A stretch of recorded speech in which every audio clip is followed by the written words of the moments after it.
Shalom Bapak Ibu Saudara yang terkasih, puji Tuhan. Kembali hari ini kita berjumpa untuk kita bersama-sama merenungkan renungan harian kita di tanggal 21 September 2021 dengan tema Kemurahan Hati dalam Melayani.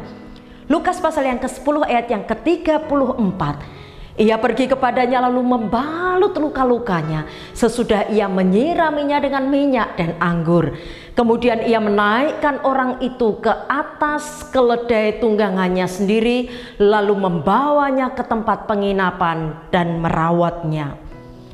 Pada masa sekarang ini tidak banyak orang yang mau melayani sesamanya.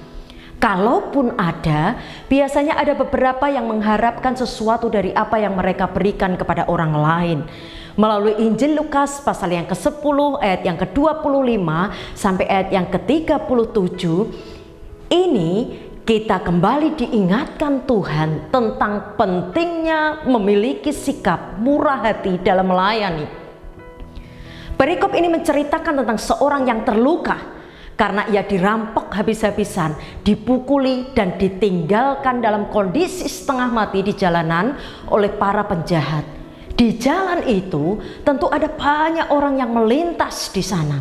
Namun anehnya tak seorang pun yang mau menolong orang itu.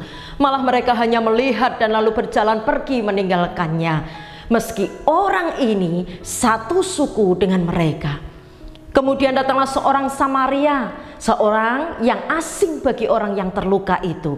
Namun ia mau untuk menolong orang tersebut, meski ia bukan berasal dari suku yang sama.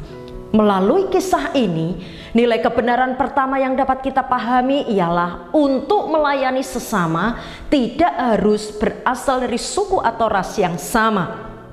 Untuk melayani sesama juga tak perlu melihat apakah dia orang yang terpandang atau kaya ataupun sebaliknya. Orang yang biasa saja menurut pemandangan kita. Nilai kebenaran kedua ialah untuk melayani sesama hanya perlu memiliki sebuah sikap kemurahan hati. Dengan kemurahan hati kita tidak akan memandang siapa orang yang kita layani. Sebaliknya, dengan kemurahan hati maka fokus kita adalah melayani seperti Yesus melayani dengan sepenuh hatinya. Melayani dengan kemurahan hati bukan saja mendatangkan sukacita dan berkat bagi orang yang kita layani, namun juga bagi diri kita sendiri. Karena kita telah berhasil meniru teladan Yesus dalam melayani dan terlebih lagi Bapa kita yang di surga juga dipermuliakan melalui pelayanan kita. Amin. Bapak Ibu diberkati dengan perenungan kita hari ini. Jika Bapak Ibu diberkati, silahkan like, komen, subscribe channel Renungan Harian di bawah ini. Tuhan memberkati.